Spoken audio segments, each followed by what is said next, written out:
Welcome to my presentation. I'll briefly talk about the prefillable syringes market needs and SCHOTT's response, what we are doing for today, and also to address the needs in the future.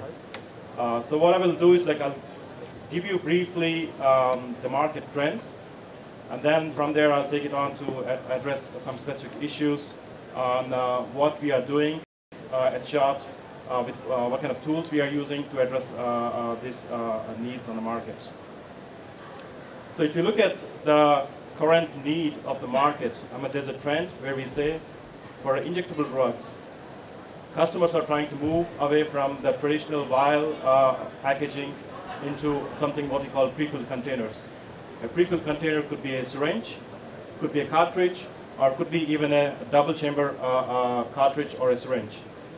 And now we have a second layer of complexity. These are the primary packaging containers, but then they are assembled together with the devices. Could be a safety device, could be an autoinjector, or could be a pen injector, or we have new types of devices which have a lot of electronics included in that. And I think maybe in the future we can integrate with an iPhone so that you can operate your insulin pump with your iPhone. I think that's the future which we are looking at in the industry. But on a broader scale, what does that mean for the prefillable containers to the industry? The first requirement is the compliance, because I think if you see, there have been a lot of issues regarding product recalls on the market, and I think FDA or even the EMA and other agencies are getting more and more stringent about the requirements, and they're asking the pharma companies to provide more and more data about the stability of the drug and also the container compatibility with the devices, and also more importantly they're asking for the human factors engineering, I think, which was not the case in the past. And the second one is the ideal fit. As I mentioned in the first slide, there's a lot of there's a trend where we put the primary packaging containers into devices. So you have to make sure that your container fits properly into your device. Could be an autoinjector. And I think at the same time, the human factors engineering is very important, because the device is the interface to the patient. And you want to make the device as less pain as possible, and also make it the injection very convenient as possible, and also so that the patient can do an injection at a discrete location, so that they don't have to be afraid to do an injection in a public area, especially if you talk about insulin applications, or even certain chronic diseases where you have biotech products. And also needle safety. I think this is both for patients and also for the healthcare providers. I think this is still a big topic in the industry. In the US, you have laws which have been implemented way back in 2000. Europe is still a discussion, and hopefully next year there should be a law implemented making the needle safety mandatory even in the European market. Then you have costs. I think no matter how good your device or your primary packaging containers are, but still pharma companies are looking at to reduce costs. But I think what is important here is not to try to reduce the cost on a single container level, but try to understand what we call the total cost of ownership, so that you look at the complete value chain and say, where do I have the maximum waste, and how do I reduce that waste in my value chain? And this is what we call it total cost of ownership. And I think as a supplier, if we can understand that pain points for the customer, I think we can really reduce the total cost of ownership. And in this case, the packaging is definitely seen as a differentiating factor. And also for life cycle management of a lot of drugs, for example, if you have a drug which is in vial, and you want to transform that into a prefillable syringe so that you can give extension to the product, I think packaging can really help the pharma companies in this case. And the big buzzword is the biotech in the industry right now, because there are a lot of products in the pipeline.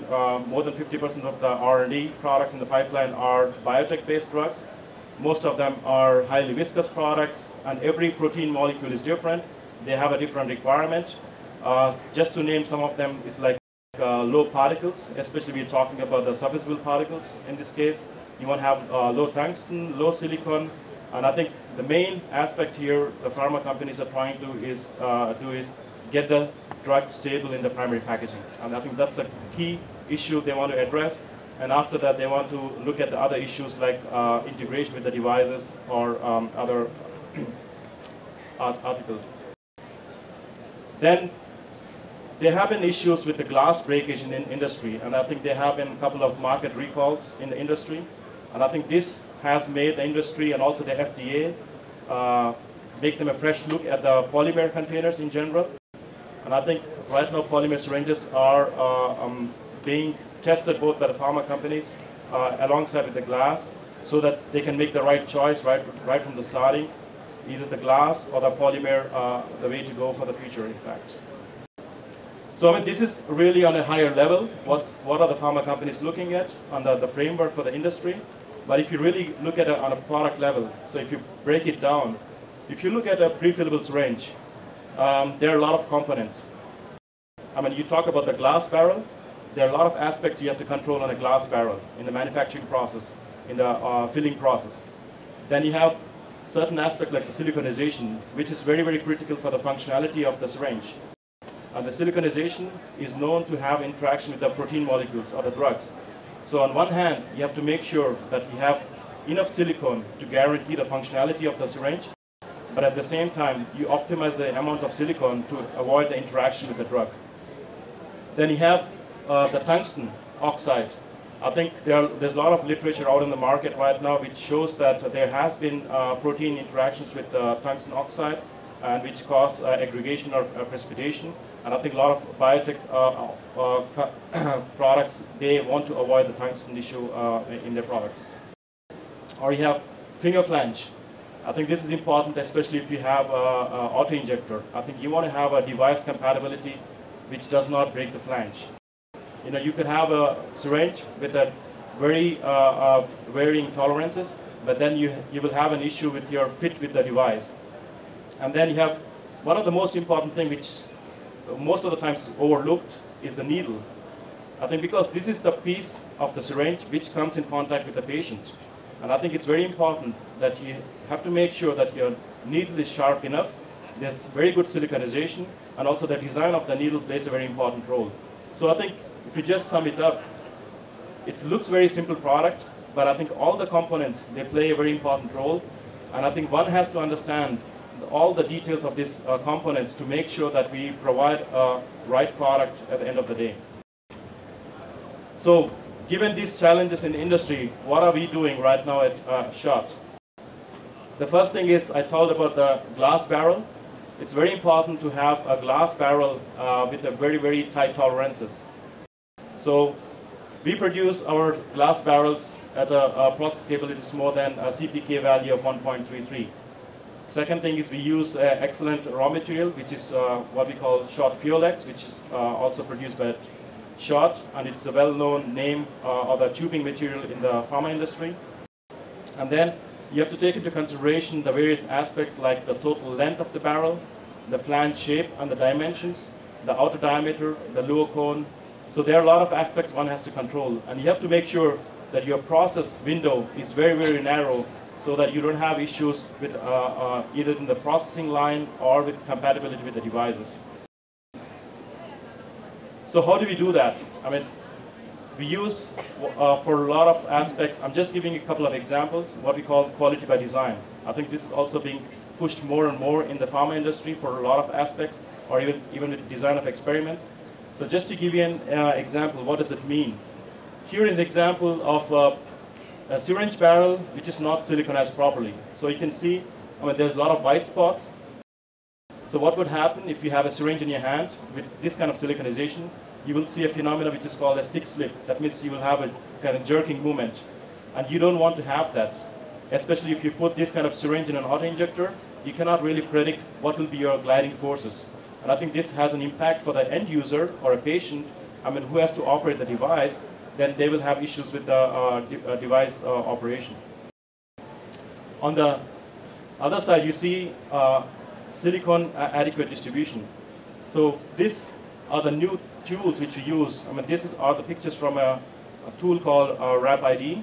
So I mean, those kind of tools can be used to understand how is the silicone distributed in your glass syringe, and how much amount is needed to make sure that the functionality of the syringe is guaranteed. So I think this is just one example to understand the functionality and the siliconization aspect. The second one is the breakage, and there what we do, we use the finite element analysis. This is just one example to show the syringe cone breakage. I think there's a lot of operations in the syringe forming steps, and certain operations could make the glass weak. So you have to make sure that your glass has the mechanical stability to withstand all the processing steps at the pharma company, and plus make sure that they also withstand all the mechanical stabilities during the secondary packaging and storage and with the device compatibility. So we use tools like the finite element analysis to predict the breakage or the mechanical stability or the strength of the glass. And one more example, which I talked about the needle, and I think the needle really goes into what we call the flow rate. It has a direct correlation to the flow rate of the drug. And especially when you talk about the biotech drugs, most of the biotech drugs are highly viscous. So you have to make sure what would be the right needle size. I mean, are you talking about a 27 gauge, 29 gauge, 31 gauge? There are a lot of options, thin wall, ultra thin wall. So I think you can find a lot of options from the market. But the question is, what is the right needle for me? And can I get that drug out in a defined amount of time? For example, there are a lot of autoinjectors which are specified to deliver a drug within, say, 20 seconds after you click the button. So you have to make sure that your syringe is optimized to meet that requirement of 20 seconds and deliver even a highly viscous drug through a defined flow rate from the syringe. So I think these are very, very critical aspects one has to understand in detail, and I think this can be done by using techniques like the quality by design, and I think there where we have the expertise and we help the pharma companies to address these needs on the market. And I also talked about the compatibility with the autoinjector.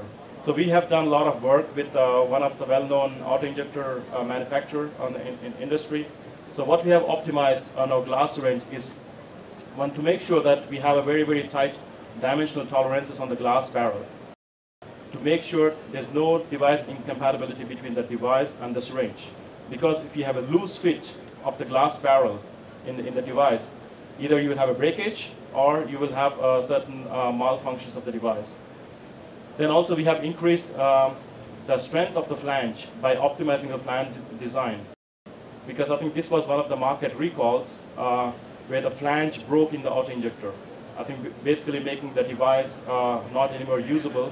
And I think this was a huge market recall. So to avoid those kind of issues, we have adapted the flange. And we adapted the silicone distribution and also the needle shield. So I think just give you an example of what are the aspects one has to consider to optimize a syringe just to fit into the autoinjector. But I think there are a lot of other aspects one has to consider if you really talk about the processing of the syringe, like the cosmetic defects or cracks. So I think there are a lot of work which has been done in the background to make sure that we offer the right quality of product to the customers.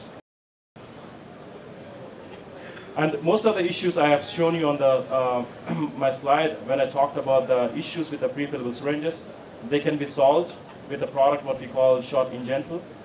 We call it drug friendly and patient friendly, because what we have done is like we have taken out a couple of components which interact with the drug. For example, this is an cartridge based system.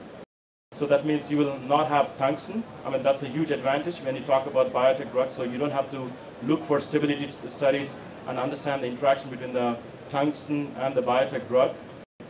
And then the drug is not in contact with the needle or with the adhesive. So that means there are no leachables from the adhesives. And also there's no contact between the drug and the needle. And plus there's a tamper evidence closure on this product. And most important thing, I talked about the needle. So if you see here, let me go back. So the needle here is free in the needle shield. Unlike a normal rubber needle shield, a needle is sticking into the rubber part. I mean, thereby you can damage the sharpness of the needle. But in this case, the needle is really free till the time of injection. So that means you have the sharpness and the siliconization of the needle is really very, very pristine. And I think thereby you can have a correlation saying that, okay, it could be a painless injection or a less pain for the patient. And also it's easy handling, and this can be also available in a baked-on silicone. I think this would be the first staked-on syringe with a baked-on silicone option on the market. Then talking about the glass expertise, I think there's still a lot of discussion around anti-counterfeit feeding and the track and trace in industry. I think FDA is drafting some guidelines on that. Whether that's going to come to the injectable drugs and whether you want to track and trace on an individual container level, that's still a question mark, but still we have done already the work. We have shown the proof of concept where we can do a 2D matrix on a hot glass, and this can be read with a laser and can be stored into databases to really track individual syringes during our production and also during the production at the pharma companies, and also the possibility to track and trace individual syringes in the whole supply chain. I think this could be the one of the advantages for the pharma companies if they want to avoid the anti-counterfeiting, or especially for the high-value biotech drugs. I talked about the polymer syringes. I mean, this is a trend, and I think SCHOTT has been, despite, with all the glass history and the background, SCHOTT has been a pioneer in looking much ahead into the future and understanding the needs. And we have developed our polymer syringe range, what we call SCHOTT Top-Pack, almost 15 years back. This we offer today in different sizes, in lower lock versions. And these products are suitable for various applications. But most of the application, what we see is for highly viscous products like hyaluronic acid. And I think the big advantage is with the polymer syringe, you have an integrated lower lock. If you compare that with a glass syringe, you have a glass barrel with a lower cone, and then you clip on a plastic lower lock adapter. And if you have highly viscous drugs, most of the times there's a disengagement of the lower lock adapter on the glass syringe, or there's a breakage of the lower cone. I think to avoid that, you can use a polymer syringe which is much more robust and has an integrated lower lock. And also you can use the polymer syringes for biotech drugs or toxic products, and also very interesting is there are a lot of applications with syringe pumps, especially when you talk about a 20 ml syringe or a 50 ml syringe. There are a lot of drugs which are applied in a clinical setting through a syringe pump or a defined amount of time, and there you can use a prefillable syringe. I think that's one of the trends which the pharma companies are looking at, because there are a lot of errors which happen during the transfer of a product from a vial ampule into a disposable syringe, and make sure that the patient gets the right dosage, the right drug at the right time. I think that's a huge challenge in a clinical setting. I think a prefillable syringes would offer a solution, especially for the syringe pump-based drugs. But I think there's a lot of times customers come to us and say, can I use glass or can I use polymer? I think the answer is not so simple. It all depends. I think it's really important to understand the life cycle of a drug, starting from the drug development, regulatory approval, the commercial manufacturing aspects, and the life cycle management. So I think it's very important to understand at the very, very first stage, what are the requirements of the drug, and how do we address these issues.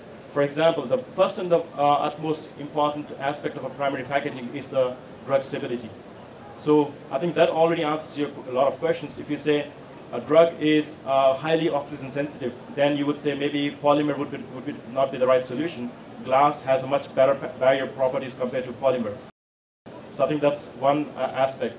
But then you said, I want to have lower leachables and extractables profile, or I have a drug which has a pH of more than 9. You would have an issue with glass, but with polymer you can go up to a pH of 12. Or you say design flexibility. I think with glass you have certain limitations what you can do in terms of design. But with polymer, I think that really opens up doors to either do an integrated lower lock, or even do an in-molded needle into the syringe, or integrate certain aspects which are not possible with a glass syringe. And also talk about the low particles and the device compatibility. So all these aspects have to be understood very, very early in the development phase, so that you don't end up in problems at a later stage. So I think it's very important that we discuss these issues with these pharma companies and try to offer them the right solution. And then you talk about the next step is the process. So there's the processability of the syringes. How do they run on the filling lines? Is there breakage? Is there any other issues? Like it could be simple issues like opening the tub or taking out the Tyvek seal. I mean, there could be a lot of things which can go wrong and which could stop the filling line. And I think we have to make sure that all those aspects are taken into consideration so that we really offer the total cost of ownership to the pharma companies. And the most important thing we should not forget, whatever we design, whatever we do, main person or the people in group we have to take into consideration are the patients. I think this was not the case 5 or 6 years back. I think now with a lot of issues which happen in the market right now, FDA is forcing for that, and a lot of pharma companies are integrating the human factors very early into the drug development stage so that we develop primary packaging and also the devices which are compatible for the patient group or certain therapeutic areas. So just to summarize my presentation, so it's not, we produce both at SCHOTT the glass and the polymer syringes. We understand all the intricacies of the prefillable syringe. So we are prepared to offer the solutions for all the issues in the market for today and for tomorrow. So I think what we say is like we always want to have a discussion with the customers so that we find the right solution for them. So that's my presentation. Thank you for your attention. If you have any questions, please free to ask.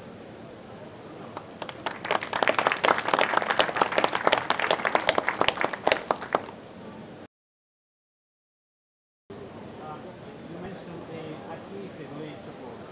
Is that you mentioned the adhesive leachables. Do you mean the labels used, or what do you mean in this context? This is an adhesive which is used for the needle bonding, which is normally in contact with the drug. So you have certain leachables which are coming out of this adhesive and could have an interaction with the drug. So nevertheless, all the products, they might have a label, pressure-sensitive label. Yes. As well.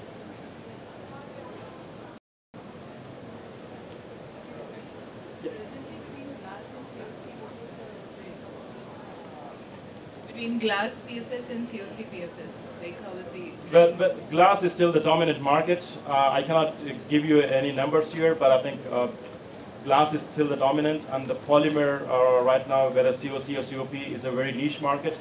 And I think it's going to stay like that, but I think glass still has a lot of advantages which polymer cannot offer. So.